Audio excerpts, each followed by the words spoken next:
Eles estavam ali no meio da calçada, com roupas sujas e mãos tremendo de frio. Todo mundo passava sem olhar, mas quando um homem parou o carro, desceu e se ajoelhou na frente deles, ninguém imaginava o que viria depois.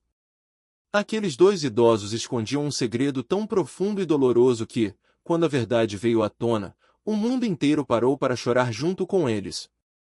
Ricardo Tavares estava no limite de suas forças.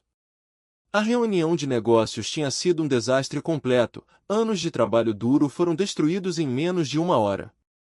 Os investidores saíram pela porta sem um olhar de despedida, deixando para trás uma empresa que desmoronava.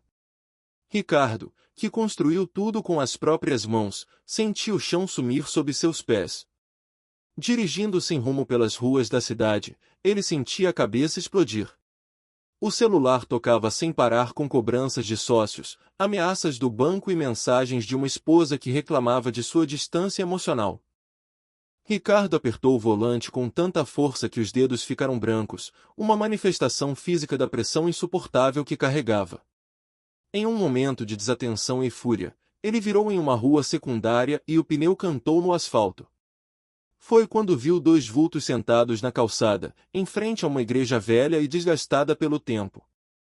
Pisou no freio com violência, e o carro luxuoso derrapou, parando a centímetros de distância dos dois corpos frágeis que ali descansavam. Ricardo desceu do veículo em uma explosão de raiva mal contida, gritando se eles queriam morrer embaixo de um carro por ficarem sentados no meio do caminho.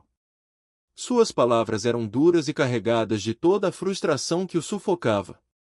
No entanto, ao se aproximar, deparou-se com um casal de idosos em condições deploráveis, roupas rasgadas, pés descalços e feridos, e um papelão molhado servindo de leito. Eles olharam para ele sem medo ou raiva, apenas com uma aceitação silenciosa. Foi então que Ricardo realmente viu os olhos daquela senhora. Havia uma profundidade neles que cortou sua fúria como uma faca afiada, não era apenas tristeza, mas um oceano de histórias ocultas que o mundo escolheu ignorar. O senhor idoso levantou-se devagar, colocando-se à frente da esposa em um gesto instintivo de proteção. Com uma voz cansada, mas firme, ele pediu desculpas, explicando que não viram o carro vir e que não foi por mal. Era a voz de alguém que já havia desistido de se defender das agressões do mundo. Ricardo sentiu a adrenalina baixar e a vergonha subir. Olhando para o estado quebrado daqueles dois seres humanos, sua própria crise financeira e o fracasso da reunião pareceram subitamente ridículos e insignificantes. Um impulso incontrolável tomou conta dele. Sem pensar nas consequências ou no status, ele deu 2 passos e se ajoelhou na calçada suja, de terno caro e sapatos italianos, diante dos despossuídos. As pessoas ao redor pararam para observar a cena inusitada, e alguns celulares começaram a filmar, mas Ricardo estava em transe. Ele não conseguia desviar o olhar da senhora, que estendeu a mão trêmula e gelada para tocar seu rosto. O toque era de uma delicadeza que ele não sentia há anos, um gesto de reconhecimento que parecia atravessar o tempo. Lágrimas pesadas começaram a cair dos olhos dela enquanto ela sussurrava que ele se parecia muito com alguém. Com a voz falhando, Ricardo perguntou com quem ele se parecia, sentindo uma conexão inexplicável com estranhos que ele nunca vira, mas que agora pareciam fazer parte de sua própria alma. O idoso completou a frase da esposa, revelando que Ricardo tinha a mesma idade, o mesmo cabelo escuro e os mesmos olhos que o filho deles teria agora. O silêncio que se seguiu foi denso e carregado de uma dor compartilhada. Ricardo começou a chorar sem entender o motivo exato, permitindo que a dor daquelas pessoas atravessasse todas as suas defesas de empresário endurecido. Ele perguntou o que havia acontecido para chegarem àquela situação, e o senhor respondeu simplesmente que a vida havia levado tudo o que tinham. Ricardo ofereceu ajuda imediata, falando em abrigos, comida e remédios, tentando usar sua riqueza para consertar o que parecia irreparável. A senhora balançou a cabeça negativamente, soltando o rosto dele e secando as próprias lágrimas. Ela disse que, embora ele fosse gentil, eles não queriam nada, pois já haviam tido tudo na vida e perdido da pior forma possível. As palavras soaram enigmáticas para Ricardo. Ele percebeu que, apesar da sujeira e da miséria, havia uma elegância na postura e no vocabulário do casal que não condizia com a situação de rua. Intrigado, ele perguntou quem eles eram antes de tudo aquilo.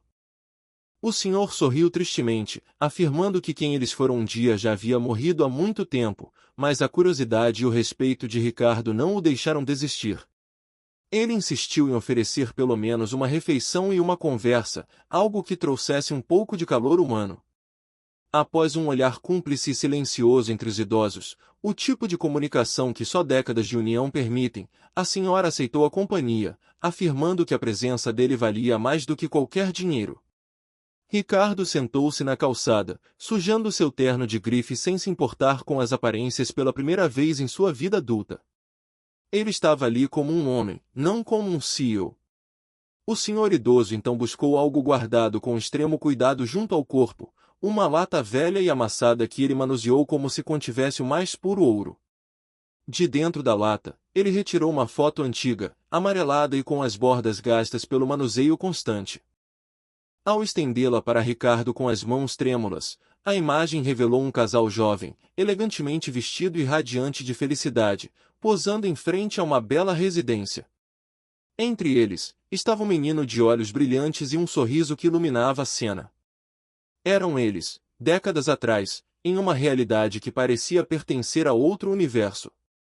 Ricardo olhou para a foto e depois para o casal maltrapilho à sua frente, tentando reconciliar as duas imagens. A queda monumental de uma vida de sucesso para a sarjeta estava ali, documentada em um pedaço de papel amarelado.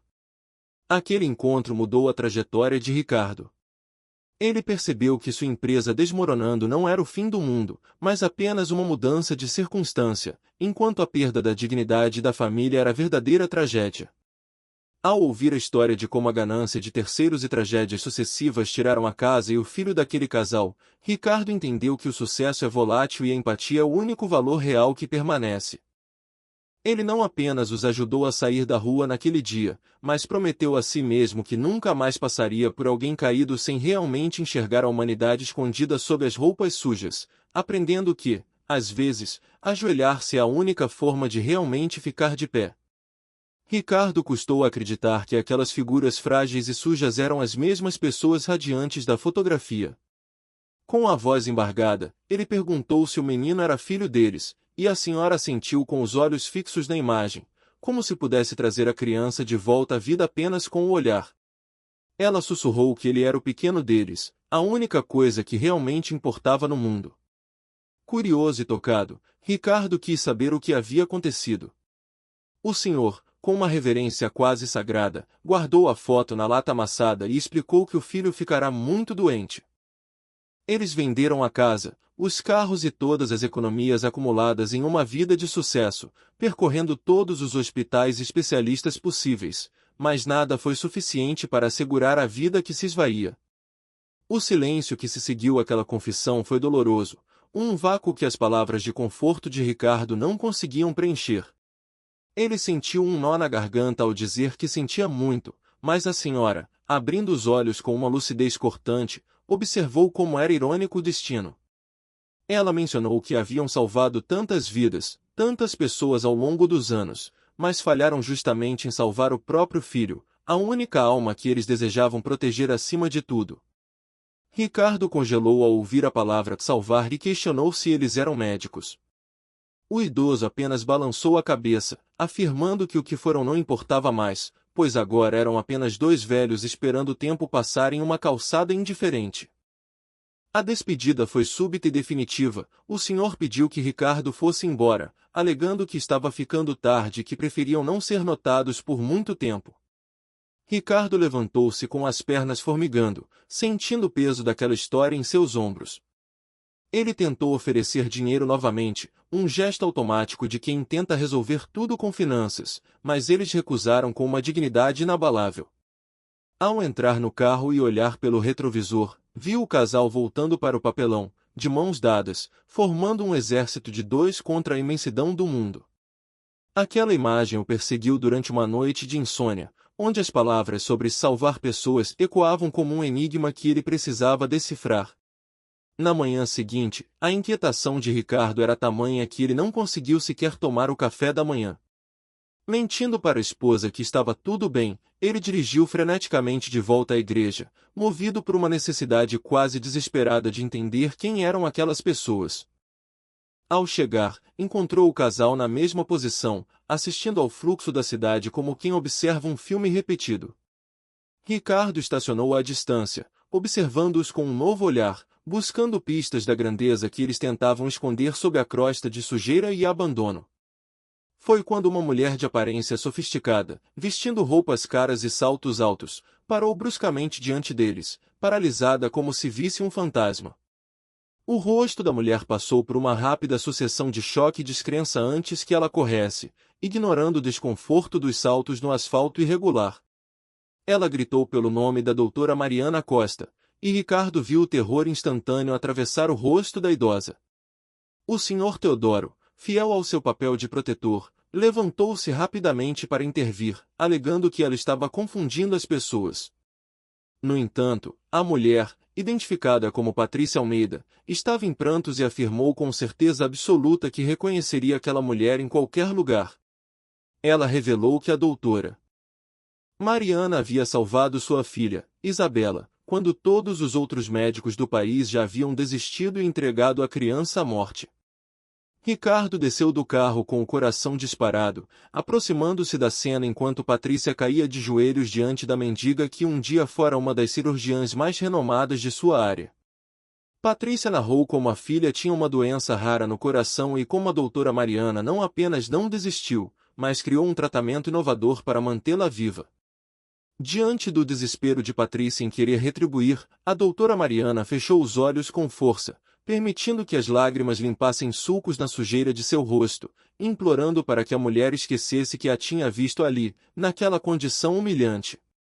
A revelação de que Isabela agora tinha 19 anos e cursava medicina, inspirada pela salvadora de sua infância, deveria ser um motivo de orgulho, mas para Mariana parecia um lembrete cruel de sua própria perda. Patrícia começou a retirar tudo o que tinha da bolsa, dinheiro, cartões, joias, implorando para que a doutora aceitasse ajuda. O Sr. Teodoro interveio com uma voz firme, mas visivelmente quebrada, reforçando que não queriam nada e que o único desejo deles era o anonimato. A lógica de Patrícia, de que Mariana era uma heroína que salvara centenas de crianças e merecia o melhor da vida, colidia frontalmente com a realidade brutal daquele papelão molhado. Finalmente, a doutora Mariana proferiu a frase que explicava todo o seu exílio voluntário da sociedade. Ela salvou centenas de filhos de outras pessoas, mas foi incapaz de realizar o mesmo milagre para o seu próprio sangue. Para ela, o sucesso profissional tornou-se uma cinza amarga após a morte do filho. Cada vida salva depois dele era um lembrete de sua impotência máxima. O silêncio que se abateu sobre o grupo era tão denso que parecia palpável. A dor daquela mulher não era por falta de recursos, mas por um excesso de memória e uma culpa que nenhum tratamento médico ou fortuna financeira poderia jamais curar ou mitigar. Mariana estendeu a mão e, em um gesto de bênção final, tocou o rosto de Patrícia, pedindo apenas que ela voltasse para casa, abraçasse sua filha e fosse feliz. Para a ex-médica, ver as crianças que ajudou vivendo plenamente era a única recompensa que ela ainda conseguia suportar, mas ela não desejava fazer parte desse mundo de luz. Patrícia tentou insistir, deixando dinheiro no chão em um ato de desespero, mas o casal apenas lhe deu as costas. Eles retornaram ao seu pequeno refúgio de papelão, encolhendo-se um no outro, como se quisessem se tornar invisíveis para a cidade que agora conhecia o segredo de sua queda. Ricardo observou tudo em silêncio, percebendo que a verdadeira tragédia não é perder o que se tem, mas perder o porquê de se ter. Ele olhou para o seu próprio terno e para o seu carro, símbolos de um sucesso que ele temia perder, e entendeu que a doutora Mariana e o Sr. Teodoro não eram vítimas apenas da pobreza, mas de um luto que escolheu o silêncio da rua como o único santuário possível. Naquele dia, Ricardo não apenas aprendeu sobre a história de dois estranhos, mas descobriu que a humanidade é feita de feridas que nem sempre o dinheiro cura, e que às vezes, o maior ato de coragem é simplesmente continuar segurando a mão de quem amamos enquanto o mundo passa sem nos ver. Patrícia ficou ali parada, chorando convulsivamente, sem conseguir encontrar forças para se afastar, até que uma amiga puxou delicadamente pelo braço e as duas se retiraram. Contudo, o momento já pertencia ao mundo, pois 3 pessoas haviam filmado toda a cena. Ricardo atravessou a rua correndo e, ao se aproximar do casal, notou que ambos tremiam intensamente. Dona Mariana chorava baixinho, enquanto seu Teodoro segurava sua mão com uma força desesperada, sussurrando palavras de conforto que se perdiam no vento. Ricardo, com a voz mais alta do que pretendia, perguntou se era verdade que ela era médica que salvara centenas de crianças, buscando uma confirmação para o que acabará de presenciar. Seu Teodoro olhou para Ricardo com os olhos vermelhos de cansaço e dor, implorando mais uma vez para que ele fosse embora. Ricardo, no entanto, balançou a cabeça em negação, afirmando que não sairia dali até entender como 2 pessoas que fizeram tanto bem ao mundo poderiam estar vivendo daquela forma. Dona Mariana levantou o rosto destruído e respondeu com uma dureza que vinha do fundo de sua alma. Ela acreditava que não mereciam nada melhor, pois haviam falhado na única missão que realmente importava para eles. Ricardo, completando o pensamento dela com pesar, mencionou o filho, e ela sentiu enquanto as lágrimas caíam sem cessar sobre suas roupas gastas. Sem pedir permissão, Ricardo sentou-se na calçada ao lado deles, determinado a ouvir a história completa. Seu Teodoro respirou fundo, trocou um olhar de consentimento com a esposa e começou a falar. Ele se apresentou como Teodoro Andrade, engenheiro por 40 anos, que projetara 8 hospitais infantis em 4 estados de forma totalmente gratuita, movido pela crença de que a saúde deveria ser um direito e não um negócio lucrativo. Ricardo ouvia em silêncio absoluto, sentindo seu coração apertar diante da grandeza daquele homem que agora repousava sobre papelões molhados indiferentes à sua história de generosidade. A narrativa continuou com a trajetória de Mariana, uma das melhores pediatras do país, que desenvolveram um protocolo revolucionário para crianças com doenças cardíacas raras, salvando mais de 300 vidas que haviam sido desenganadas por outros especialistas. O método dela tornou-se referência acadêmica, ensinado em faculdades de medicina por toda a parte. Eles tinham uma vida confortável e próspera, com uma casa grande e segurança financeira, mas nada disso possuía valor real diante do filho, Rafael. Ele era o centro do universo deles, e o mundo começou a desmoronar quando, aos 8 anos de idade, o menino foi diagnosticado com uma doença degenerativa cruel e rara. Dona Mariana cobriu o rosto com as mãos ao relembrar a ironia excruciante de sua vida, ser a médica que salvava os filhos dos outros diariamente, mas não saber como salvar o seu próprio sangue. Eles venderam absolutamente tudo, casa, carros e economias, viajando pelos Estados Unidos, Europa e Ásia em busca de tratamentos experimentais. Gastaram mais de 2 milhões de reais, o que permitiu que Rafael vivesse 3 anos a mais do que a previsão inicial dos médicos. Foram 3 anos preciosos, mas, no final, a morte venceu, e quando o menino partiu, levou consigo toda a vontade de viver e a estrutura emocional dos pais. A perda de Rafael deixou-os sem dinheiro, sem teto e, principalmente, sem sentido para recomeçar. Seu Teodoro explicou que não viam propósito em continuar quando a medicina e a engenharia falharam em proteger o que mais amavam. Embora amigos e familiares tenham oferecido ajuda na época, a vergonha e a dor eram tão devastadoras que eles decidiram recusar tudo e simplesmente desaparecer. Eles cortaram todos os laços com o passado e escolheram o anonimato das ruas para viver o luto eterno. Ricardo, com lágrimas correndo pelo rosto, tentou argumentar que eles haviam mudado o mundo, mas Mariana rebateu que, para eles, o mundo era Rafael, e esse mundo havia acabado. Ricardo permaneceu ali com eles até o pôr do sol, conversando sobre as lembranças do menino, seus sonhos, seu riso e a essência do que ele fora. Ao se levantar para partir, Ricardo sentiu uma resolução profunda. Aquelas pessoas que dedicaram suas vidas a salvar os outros agora precisavam, desesperadamente, ser salvas. Ao entrar no carro, ele soube exatamente o que fazer. Pegou o celular e começou a pesquisar os nomes da doutora Mariana Costa e do engenheiro Teodoro Andrade. O que encontrou o deixou sem fôlego, uma avalanche de artigos científicos, prêmios, hospitais que ainda operavam sob os projetos de Teodoro e centenas de famílias que deviam a vida de seus filhos ao protocolo de Mariana. A discrepância entre o legado monumental que deixaram e a realidade daquela calçada suja era insuportável para Ricardo. Ele fechou o celular e olhou para o casal através do retrovisor, decidindo naquele exato momento que o mundo inteiro precisava saber a verdade sobre quem eram aqueles invisíveis. Independentemente do desejo de isolamento deles, a história de sacrifício e dor precisava ser contada para que a justiça fosse feita. No dia seguinte, Ricardo acordou às 4 da manhã com o celular explodindo em notificações incessantes. Mensagens, ligações e e-mails inundavam o aparelho enquanto ele tentava entender a magnitude do que estava acontecendo nas redes sociais. O vídeo de Ricardo ajoelhado diante do casal havia atingido a marca astronômica de 12 milhões de visualizações em menos de 24 horas. Os comentários passavam de 100 mil, e a tag que questionava a identidade dos idosos estava no topo dos assuntos mais comentados do país. Milhares de pessoas clamavam por informações, oferecendo ajuda financeira e relatando que reconheciam o casal de algum lugar. 3 grandes portais de notícias já haviam publicado matérias sobre o empresário que fez o Brasil chorar, e a televisão exibia especialistas analisando o gesto de empatia de Ricardo em rede nacional. O país inteiro havia parado para testemunhar aquele encontro. Ricardo pulou da cama e vestiu a primeira roupa que encontrou, tomado por uma urgência protetora.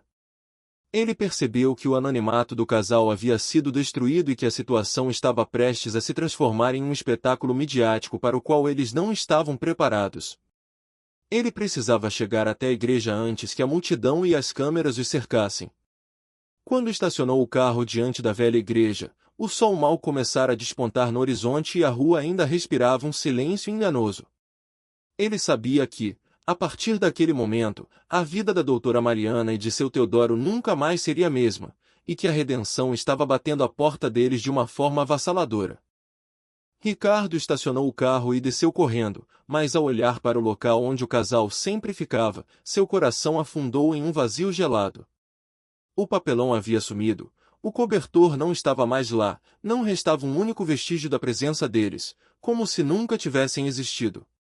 Desesperado, ele correu até a esquina, olhou para o outro lado da rua e repetiu para si mesmo que aquilo não poderia estar acontecendo. Eles haviam desaparecido justamente no momento em que o mundo finalmente os via. Ao ver o dono da padaria, seu Armando, Ricardo implorou por informações, mas recebeu apenas um olhar preocupado e a confirmação de que o casal nunca falhara em estar naquele posto até aquela manhã. Enquanto Ricardo tentava processar o sumiço, 2 vans de televisão estacionaram do outro lado da rua, despejando repórteres com câmeras e microfones ávidos pela história que ele mesmo ajudara a viralizar. Percebendo que o local se transformaria em um circo mediático, ele se escondeu na padaria, alertando seu Armando para não dizer nada a ninguém. Ricardo conseguiu sair pelos fundos antes de ser reconhecido, sentando-se no carro para pensar em uma solução. Foi então que seu celular tocou, uma voz feminina e firme, identificando-se como Juliana Campos, uma jornalista investigativa, afirmou ter reconhecido os idosos e exigiu um encontro urgente para revelar informações que mudariam tudo. Meia hora depois, em um café no centro, Juliana abriu uma pasta repleta de documentos históricos que provavam a importância monumental daquele casal. Ela mostrou uma foto de 15 anos atrás, onde a doutora Mariana e o engenheiro Teodoro recebiam o Prêmio Nacional de Contribuição à Saúde Infantil. Ricardo leu o título em voz alta, sentindo o peso daquela revelação. Juliana explicou que Mariana era a mente por trás do protocolo que revolucionou o tratamento de cardiopatias raras, enquanto Teodoro fora o responsável por projetar unidades de saúde de forma gratuita, doando seu intelecto e tempo em prol de uma causa maior do que qualquer lucro pessoal. A jornalista confirmou que eles eram imensamente ricos, com uma fortuna estimada em 5 milhões de reais na época, composta por propriedades e investimentos sólidos. Ricardo completou o raciocínio, mencionando que gastaram tudo tentando salvar o filho, Rafael. Juliana assentiu, mas ressaltou que havia um detalhe crucial que eles provavelmente omitiram. Ela puxou um recorte de jornal que relatava uma decisão chocante tomada por Mariana 3 anos após a morte de seu filho. Ela doara todos os direitos autorais e patentes do protocolo que criará. permitindo que qualquer hospital no mundo utilizasse o tratamento sem pagar um único centavo de lucro para ela. A revelação de que Mariana abrirá mão de milhões para não lucrar sobre o sofrimento de outras mães fez o peito de Ricardo apertar de admiração e angústia. Ela e Teodoro agiram em uníssono, doando projetos e métodos para prefeituras pobres e hospitais que jamais teriam condições de contratar profissionais daquele nível. O silêncio no café tornou-se pesado enquanto Ricardo processava a magnitude desse desapego. Juliana então revelou o dado mais impactante de sua investigação. Desde que os direitos foram doados, mais de 5.000 crianças haviam sido salvas pelo protocolo de Mariana em hospitais públicos e privados de todo o país. Ricardo cobriu o rosto com as mãos, sentindo o peso da injustiça. 5.000 vidas foram preservadas graças àquela mulher que agora dormia sobre papelão, alimentando-se de restos e sendo ignorada pela mesma sociedade que ela ajudara a curar. Juliana acrescentou que os hospitais projetados por Teodoro atendiam mais de 80.000 crianças por ano, oferecendo estruturas de primeiro mundo para quem nada tinha. O casal nunca buscou fama ou reconhecimento, eles simplesmente entregaram tudo o que possuíam ao mundo e se retiraram para as sombras, consumidos por uma dor que nenhum sucesso profissional ou prêmio nacional poderia aliviar. Juliana explicou que estava contando tudo aquilo a Ricardo porque ele era a única pessoa que conseguirá ganhar a confiança do casal em anos. Com o vídeo viral, a história corria o risco de ser explorada de forma rasa e sensacionalista, e ela acreditava que Ricardo era a chave para proteger a dignidade deles. Ricardo, com a voz rouca, confessou que eles haviam sumido e que temia não encontrá-los novamente. Juliana suspirou, compreendendo que o casal provavelmente fugira da atenção repentina, mas trouxe uma nova informação urgente que obteve com uma enfermeira que trabalha com a população de rua. A jornalista revelou que a enfermeira vira a doutora Mariana recentemente e que o estado de saúde dela era extremamente preocupante. A renúncia ao mundo e aos cuidados básicos estava cobrando um preço alto, e a urgência em encontrá-los não era mais apenas sobre contar uma história ou oferecer um abrigo, mas sobre salvar a vida de quem dedicara cada batimento cardíaco para salvar os outros. Ricardo sentiu um calafrio ao perceber que o tempo estava correndo contra eles. A ironia era cruel. A mulher que desenvolvera tratamentos para o coração de milhares de crianças agora sofria em um silêncio físico e emocional que poderia ser fatal. Ricardo percebeu que sua missão agora era muito maior do que salvar sua própria empresa ou lidar com sua crise pessoal. Ele estava diante de uma dívida de gratidão que o país inteiro, sem saber, tinha com aqueles dois idosos.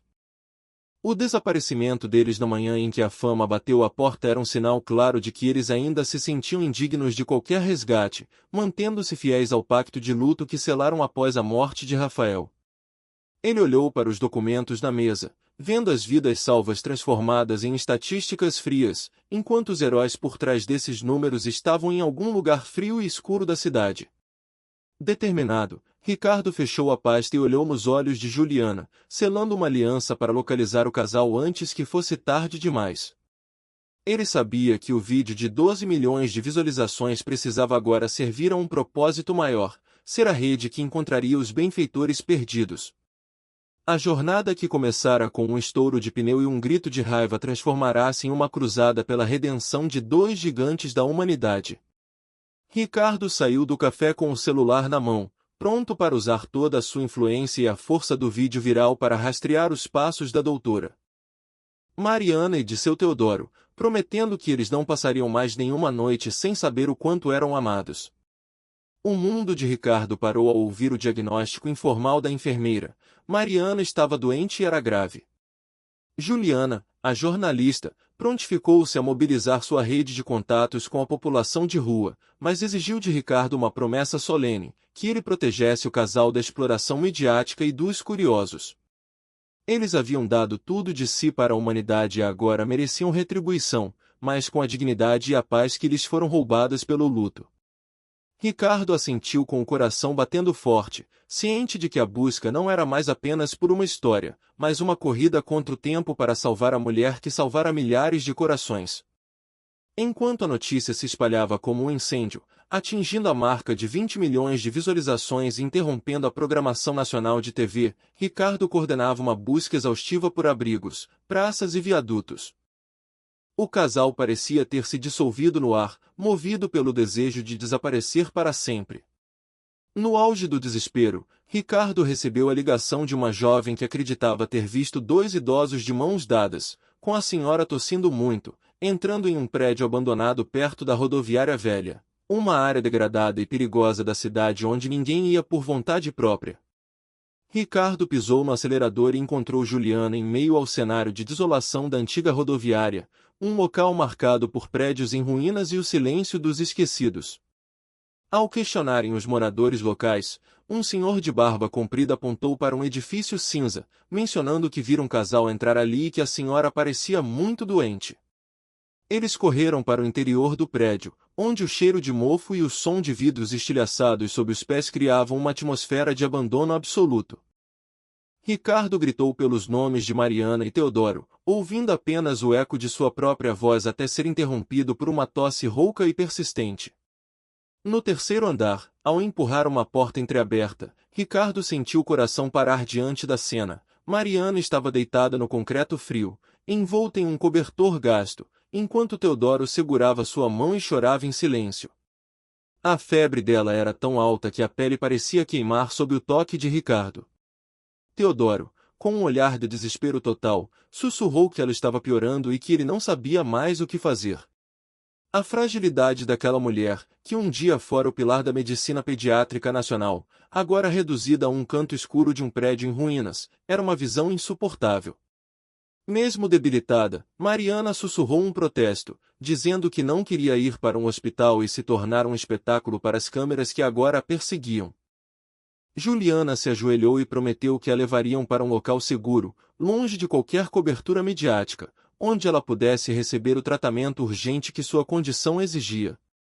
Foi nesse momento que Mariana tossiu novamente, e o sangue manchou o cobertor velho, provocando um gemido de dor em Teodoro. Ele implorou para que ela aceitasse ajuda, confessando que, após perder tudo, não suportaria a ideia de perdê-la também.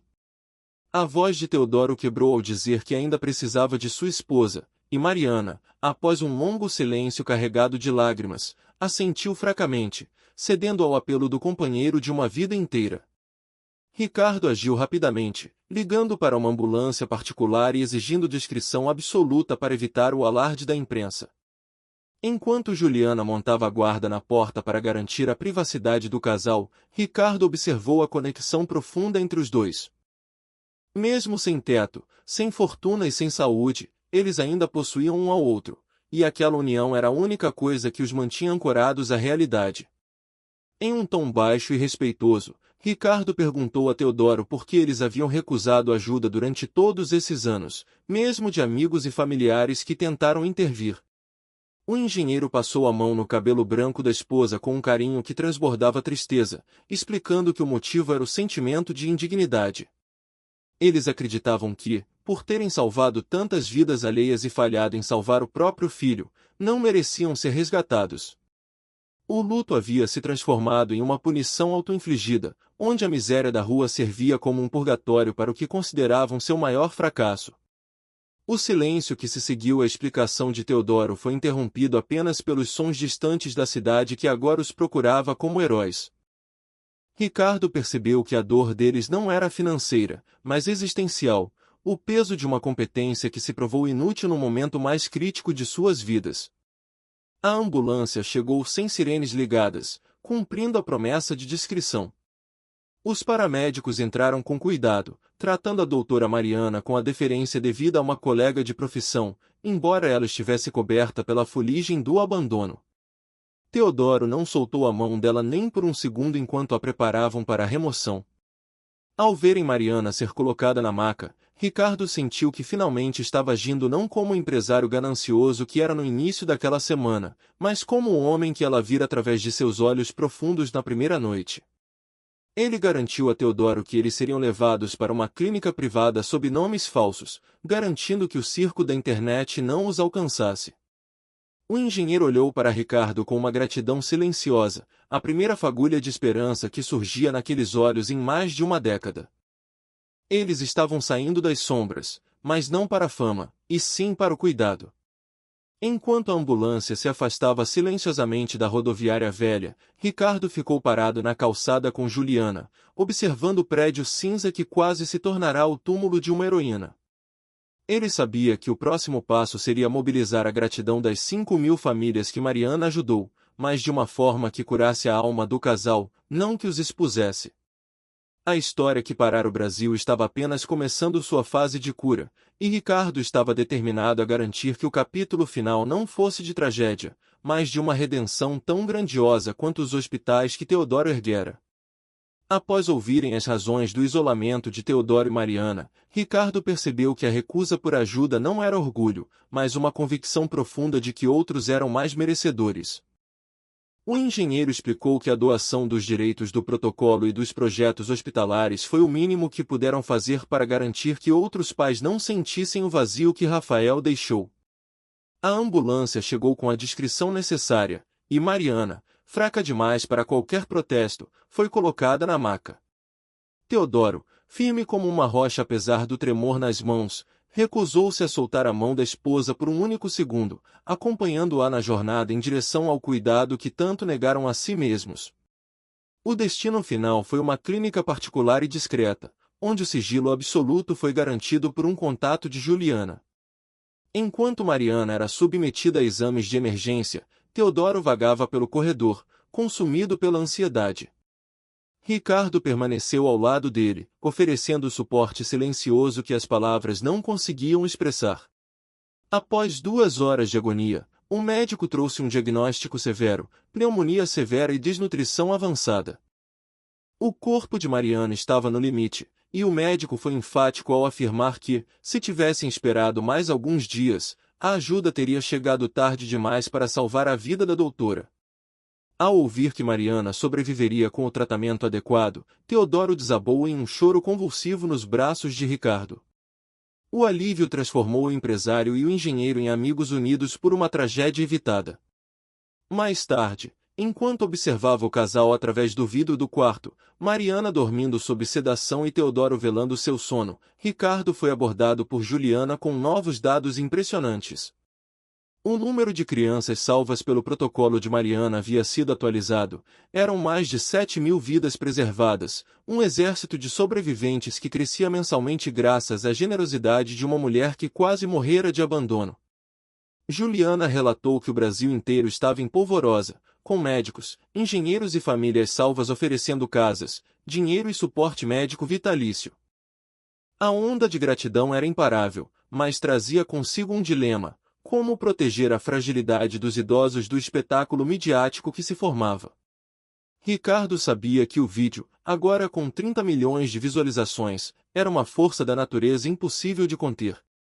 Ele se perguntava se o desfecho daquela história seria o final feliz que o país tanto ansiava ou se a pressão da fama repentina acabaria sendo o golpe final na saúde já debilitada de Mariana. Como era de se esperar, a localização do casal vazou para os grandes portais de notícia na manhã seguinte. O hospital foi rapidamente cercado, mas a multidão que se formou não era composta por curiosos agressivos, eram centenas de famílias, jovens e adultos que carregavam flores, cartas e uma necessidade desesperada de agradecer. A segurança do hospital sentiu-se impotente diante daquela manifestação de amor coletivo. No quarto, o diretor da clínica entrou com uma expressão confusa e emocionante, informando que não conseguia dispersar as pessoas, pois todas tinham histórias pessoais de como a doutora Mariana ou o engenheiro Teodoro mudaram suas vidas. O diretor revelou a Teodoro que 3 médicos da equipe de tratamento pediram uma audiência urgente com ele. Ao entrarem na sala de reunião, os profissionais, todos na faixa dos 30 anos, levantaram-se imediatamente em sinal de respeito. A doutora Helena Martins, coordenadora do tratamento, aproximou-se com lágrimas nos olhos e uma revelação que paralisou o engenheiro. Antes de se tornar a médica responsável por salvar Mariana, Helena fora a paciente número 1 da doutora. Ela narrou como, aos 4 anos, fora desenganada por todos os hospitais devido a uma cardiopatia congênita, até encontrar a esperança no consultório de Mariana. Helena lembrou-se vividamente de quando Mariana olhou nos olhos de sua mãe e prometeu que não desistiria dela. A doutora criará um protocolo específico para o caso de Helena, ajustando cada medicação e acompanhando cada batimento cardíaco até que a menina estivesse fora de perigo.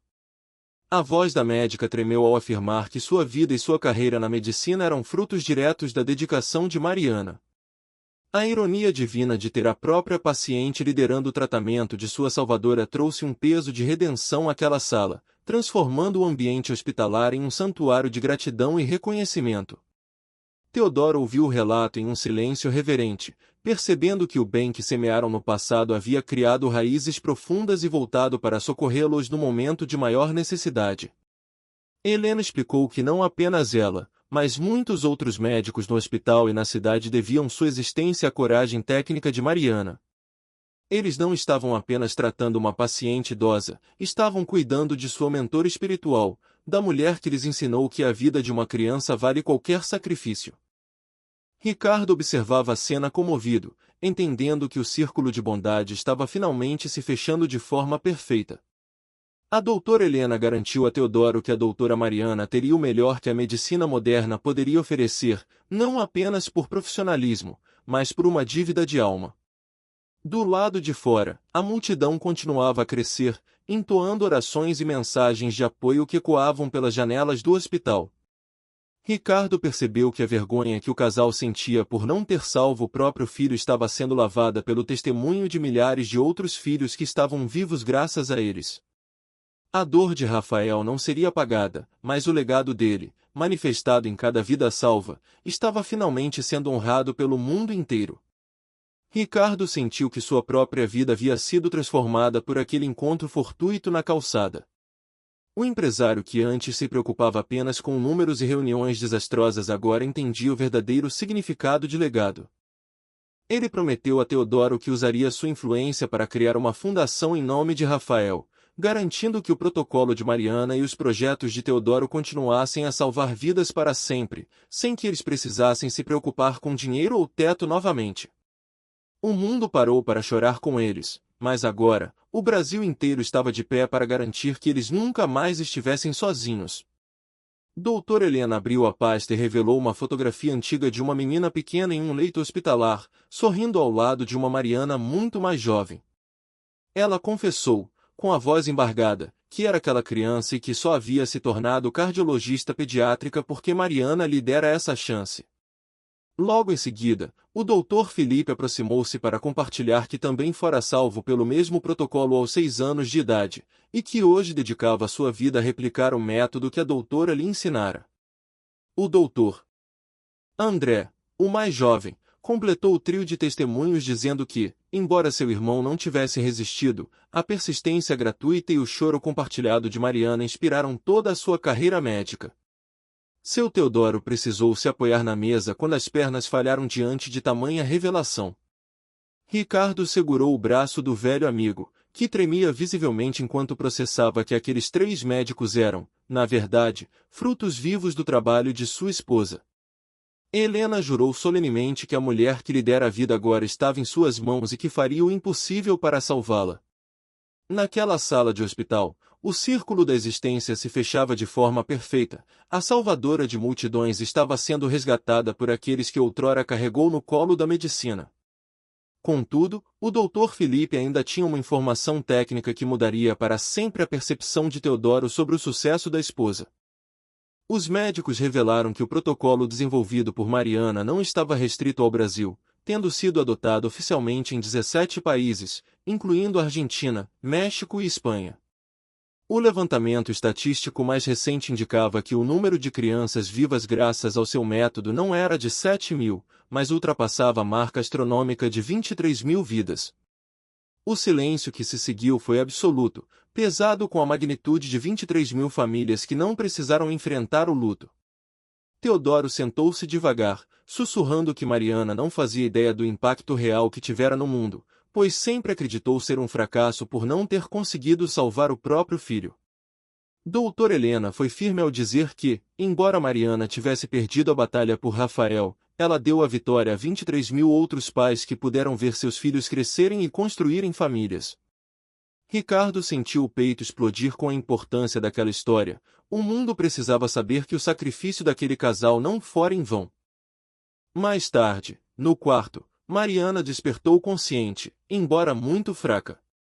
Teodoro segurou sua mão e, com a permissão de Ricardo, revelou que os médicos que cuidavam dela eram seus antigos pacientes. Mariana piscou devagar, tentando processar a informação através do cansaço, enquanto as lágrimas começavam a escorrer por seu rosto pálido. Com a voz destruída pela culpa de anos, Mariana sussurrou que, apesar de tudo, não conseguirá salvar o pequeno Rafael. Teodoro inclinou-se e beijou sua testa com uma ternura infinita, afirmando que ela nunca fracassara e que o filho dele sempre sentirá orgulho de sua missão. Ele explicou que ela salvara 23.000 outros Rafais que puderam voltar para casa e viver graças ao seu intelecto e compaixão. A conversa foi interrompida por uma enfermeira nervosa, relatando uma situação inusitada no térreo do hospital. Ricardo desceu para investigar e deparou-se com uma cena que desafiava qualquer lógica. A rua inteira fora tomada por milhares de pessoas em um silêncio reverente. Não eram apenas curiosos, mas milhares de almas segurando velas acesas em homenagem à doutora. No meio da multidão, centenas de cartazes exibiam fotos de crianças e adolescentes com a frase, "Salva pela doutora Mariana". Famílias inteiras haviam viajado de diversos estados apenas para estar ali e oferecer um obrigado silencioso. Ricardo sentiu as lágrimas escorrerem ao ver o rosto das 23.000 famílias representadas naquela calçada. Juliana aproximou-se com o celular, mostrando que o vídeo original ultrapassara 50 milhões de visualizações e que o Brasil agora estava inundado de depoimentos de gratidão que viralizavam sem parar. A história explodira de um jeito que ninguém esperava, unindo o país em torno da saúde de uma mulher que o mundo escolhera ignorar dias antes. Juliana, contudo, puxou Ricardo para um canto com um olhar sério, revelando que encontrara algo crucial sobre o passado da família em registros antigos. Ela descobriu que, antes de falecer, o pequeno Rafael fizera um pedido muito específico aos pais, um segredo que explicava por que Mariana e Teodoro haviam agido de forma tão radical após a partida do menino. Ricardo congelou, percebendo que a peça final do quebra-cabeça estava prestes a ser revelada e que o luto do casal tinha um propósito ainda mais profundo. Juliana explicou que Rafael, apesar da pouca idade, tinha uma maturidade precoce vinda do sofrimento. Ele sabia que o esforço de seus pais para salvá-lo era sobre-humano e que a fortuna deles estava se esgotando. Em suas últimas semanas, o menino teria pedido que, caso ele não conseguisse ficar, eles deveriam ajudar todos os seus amiguinhos de hospital a terem a chance de brincar novamente. Esse pedido fora o combustível para que Mariana doasse as patentes e Teodoro construísse hospitais gratuitos. Eles não estavam apenas fugindo da dor, estavam cumprindo uma promessa feita em um leito de morte, transformando o nome do filho em um legado de sobrevivência para desconhecidos. Ao entender que a miséria e a doação total de Mariana eram o cumprimento de uma última vontade infantil, Ricardo sentiu um respeito sagrado por aquele casal. Eles levaram o pedido do filho ao pé da letra, abrindo mão de qualquer conforto pessoal para que o protocolo chegasse aos mais pobres. O empresário percebeu que a cura de Mariana não seria apenas física, mas viria do reconhecimento de que o desejo de Rafael fora realizado com sucesso absoluto. O mundo agora sabia que cada uma das 23.000 crianças salvas era um pedaço vivo da memória de Rafael, e que a dor do casal fora transmutada na maior corrente de solidariedade da história do país.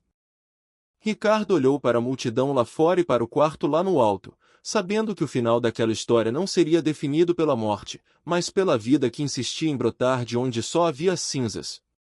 Ele decidiu que a Fundação Rafael não seria apenas uma ideia, mas uma realidade para proteger e perpetuar o trabalho de Mariana e Teodoro.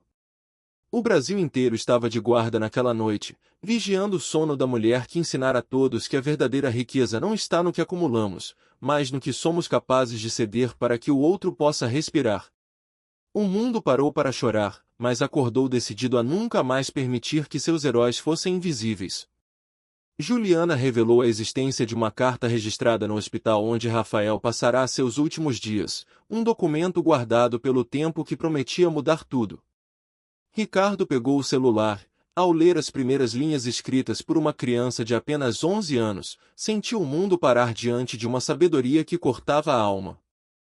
Ele leu e releu, sentindo o peito apertar, ciente de que aquelas palavras eram a peça final do quebra-cabeça emocional que Mariana e Teodoro tentavam montar há anos.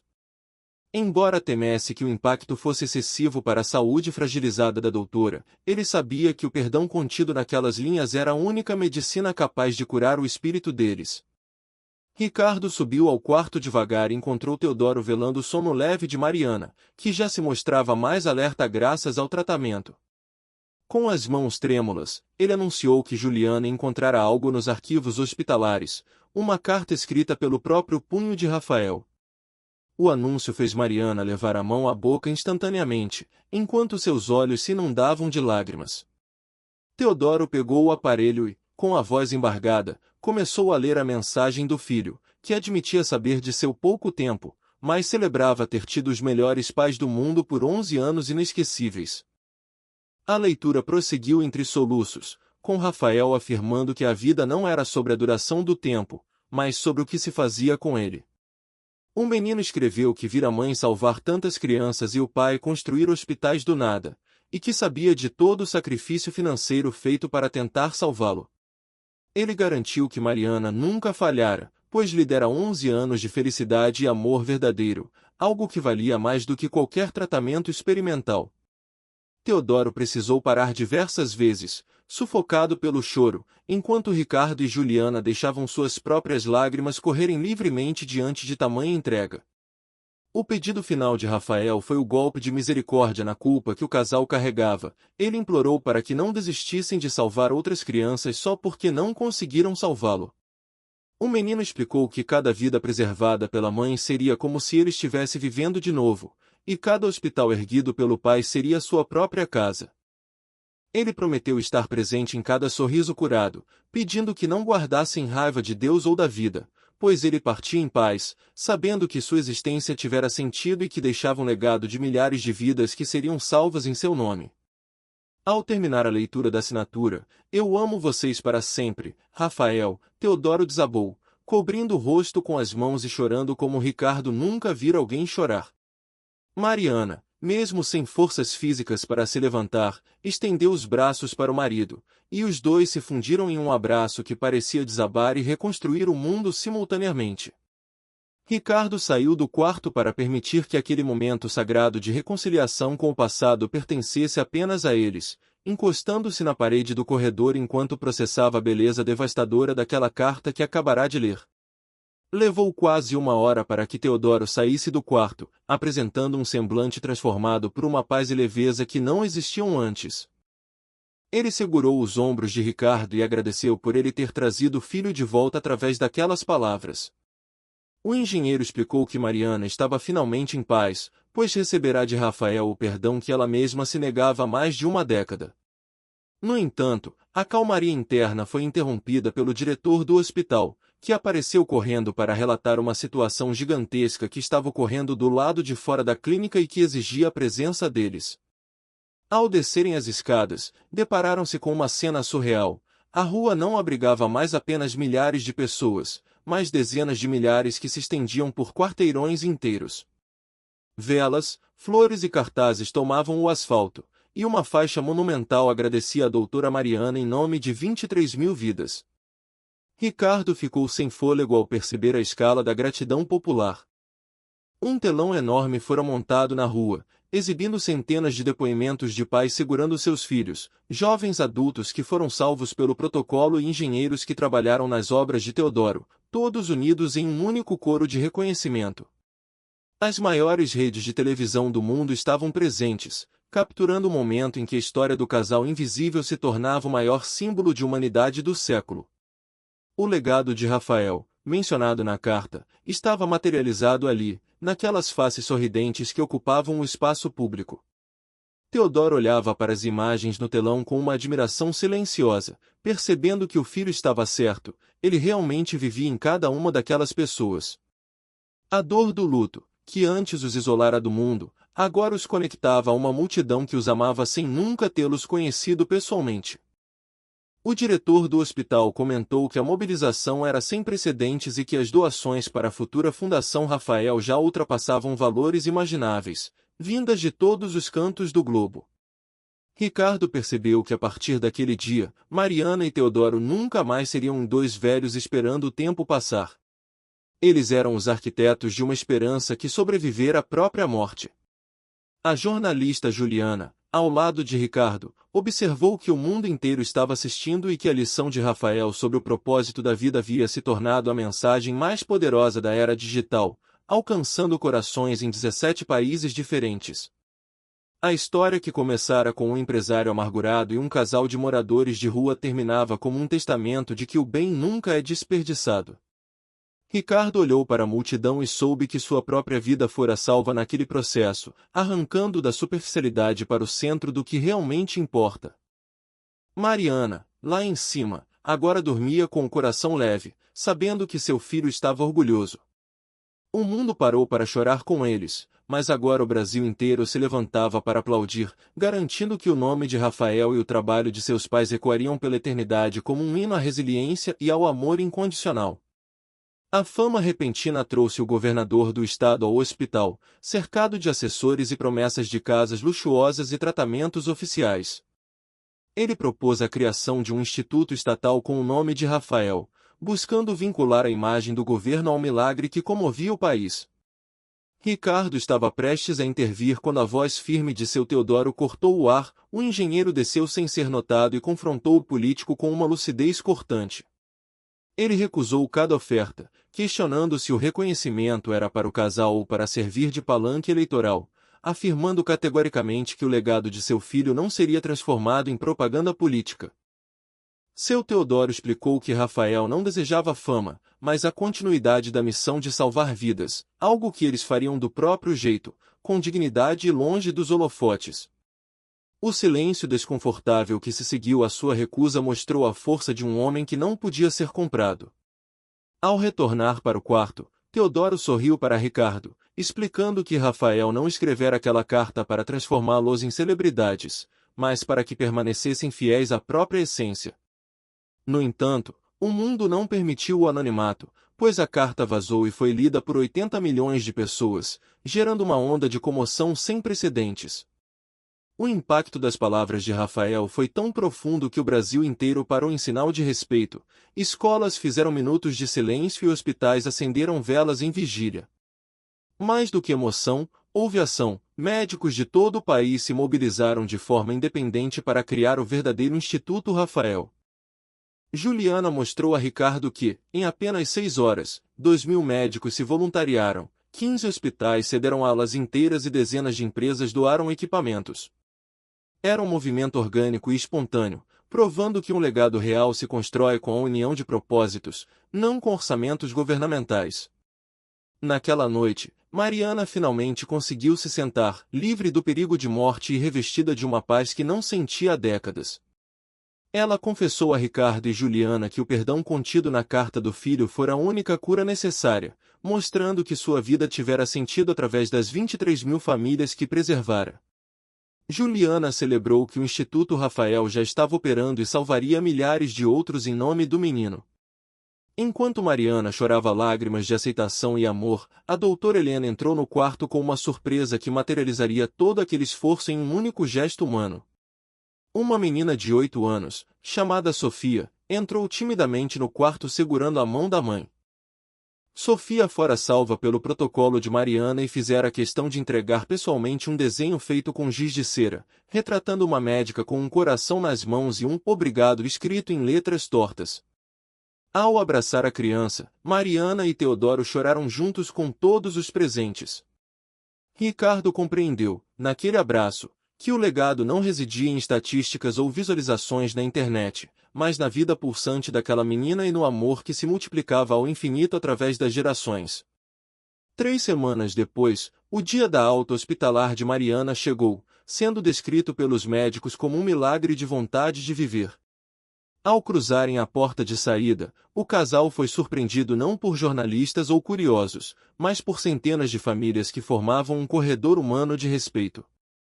Eram os beneficiários do protocolo Costa, pais, filhos e médicos, que iniciaram um aplauso lento que cresceu até se tornar uma ovação ensurdecedora que ecoou por quarteirões.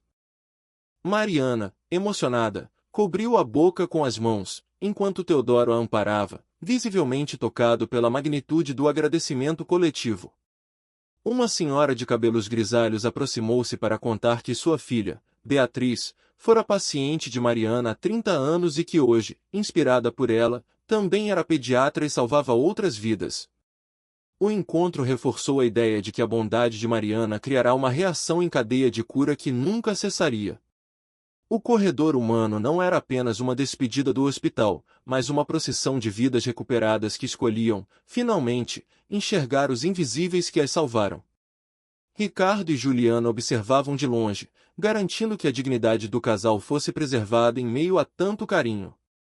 O reconhecimento espontâneo das famílias foi a resposta final à pergunta que Mariana se fazia todas as noites na calçada.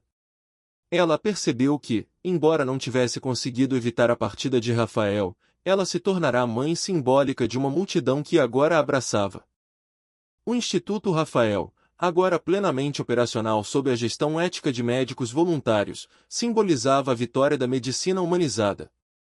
Teodoro, o engenheiro que projetara hospitais, via agora sua obra mais importante, um sistema de solidariedade que não dependia de tijolos, mas de corações dispostos a servir. A história que começara com o empresário no limite de sua sanidade terminava com uma lição de regeneração total.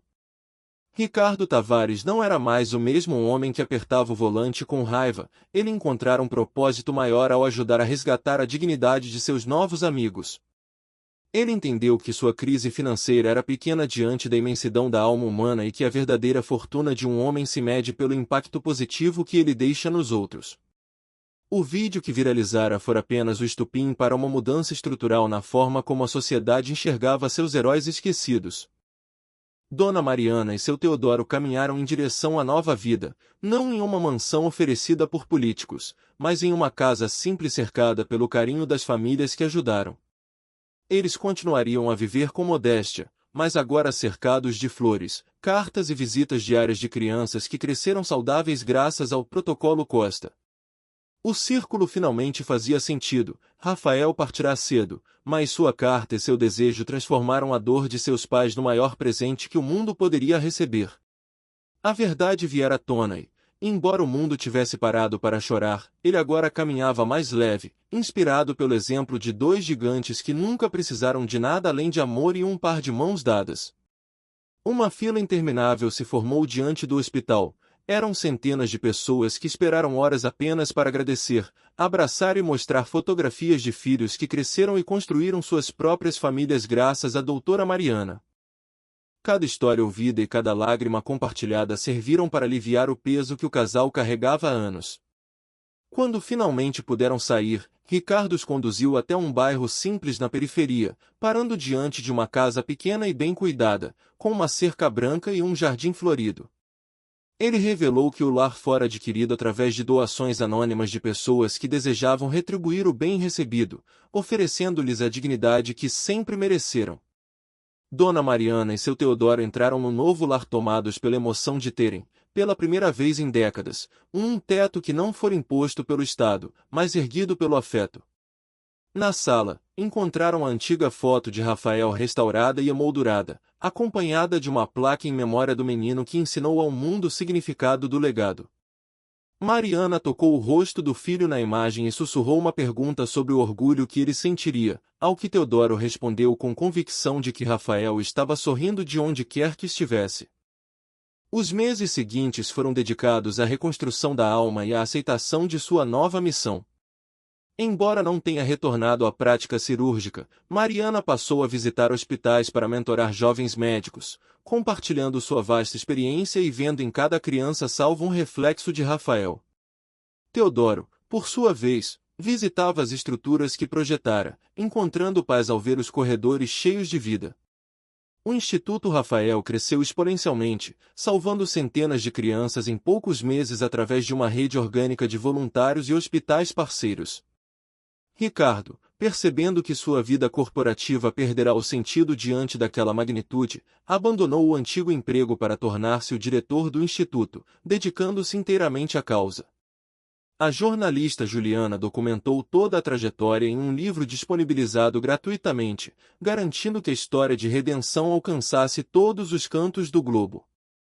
Em pouco tempo, 30 países adotaram o Protocolo de Mariana e o número de vidas salvas ultrapassou a marca de 50 mil. Um ano após o primeiro encontro na calçada, Ricardo organizou uma reunião íntima com as pessoas que foram o cerne daquela história: Patrícia, Isabela, os médicos que trataram Mariana e a pequena Sofia. O evento não era um circo midiático, mas um tributo silencioso à resiliência de quem transformou a perda em vida. Ricardo subiu ao palco improvisado e, em um discurso breve mas poderoso, apontou para cada pessoa presente, lembrando-os de que estavam vivos e saudáveis porque Mariana e Teodoro não desistiram da humanidade após a partida de Rafael. Ele afirmou categoricamente que eles não falharam, mas construíram o maior legado que alguém poderia almejar. A sala inteira se levantou em uma ovação de puro respeito e gratidão verdadeira. Quando Mariana subiu ao palco, sua voz firme revelou a maior das lições: ela compreenderá que Rafael não viera ao mundo para ficar, mas para ensinar que o valor da vida reside no amor que deixamos para trás. Mariana declarou comovida que, embora não tenha salvado o filho, ele a salvara, restaurando seu propósito, sua fé e sua esperança. Anos depois, já com a saúde mais frágil, ela e Teodoro mantinham um ritual diário de sentarem-se no jardim de mãos dadas para observar o pôr do sol e conversar sobre as memórias. Em um desses fins de tarde, Teodoro reafirmou que cada lágrima e sacrifício valeram a pena. Eles encontraram a paz definitiva, não a paz de quem nunca sofreu, mas a de quem superou a escuridão e deixou o mundo visivelmente melhor do que o encontrou. O Instituto Rafael continuou a prosperar através das décadas, alcançando a marca de 200 mil crianças salvas. O Protocolo Costa tornou-se estudo obrigatório nas faculdades de medicina internacionais, e os hospitais projetados por Teodoro permaneceram como monumentos sólidos de solidariedade. A carta escrita por Rafael foi lida em escolas e clínicas por gerações, ensinando que o impacto de uma vida não se mede em anos, mas na profundidade das marcas deixadas nos outros. O legado da família Costa Andrade tornou-se um hino à vida que persistia em brotar das cinzas da tragédia. Quando Mariana partiu aos 86 anos, o mundo sentiu a perda de uma gigante, e Teodoro a seguiu apenas 3 meses depois, incapaz de conceber a existência sem sua companheira de lutas. O funeral de ambos reuniu milhares de pessoas, mas a imagem mais emblemática foi a de 100 crianças salvas pelo protocolo soltando balões brancos ao céu. Elas cantaram uma canção autoral sobre a médica que nunca desistiu, o engenheiro que construiu com amor e o menino que ensinou o mundo a viver. Ricardo e Juliana, agora mais velhos, observavam a cena com o orgulho de quem testemunhou a transformação da maior dor no maior propósito. Enquanto os balões subiam, ficava evidente que o verdadeiro legado não está nas posses que acumulamos, mas no número de vidas que tocamos e nos corações que choram a nossa partida. A história de amor e redenção provou que, mesmo na escuridão mais densa, o altruísmo pode brilhar com uma intensidade capaz de guiar nações. Dona Mariana, seu Teodoro e o pequeno Rafael tornaram-se eternos não por prêmios ou fama, mas por terem ensinado que a herança mais valiosa de um ser humano é o amor que permanece após a sua partida. O círculo de cura finalmente se fechará por completo, deixando para trás um planeta mais consciente da invisibilidade alheia e da força da empatia. Ricardo Tavares, o homem que um dia amaldiçoara o destino por um pneu furado, terminou seus dias como o guardião de uma chama que nunca se apagaria. A lição final da família Costa Andrade ecoaria por séculos. No final das contas, não somos definidos pelo que perdemos, mas pelo que decidimos dar em troca de nossa dor. O amor de Rafael continuaria vivo em cada batimento cardíaco das centenas de milhares de crianças que agora respiravam sob o céu que ele tanto amara.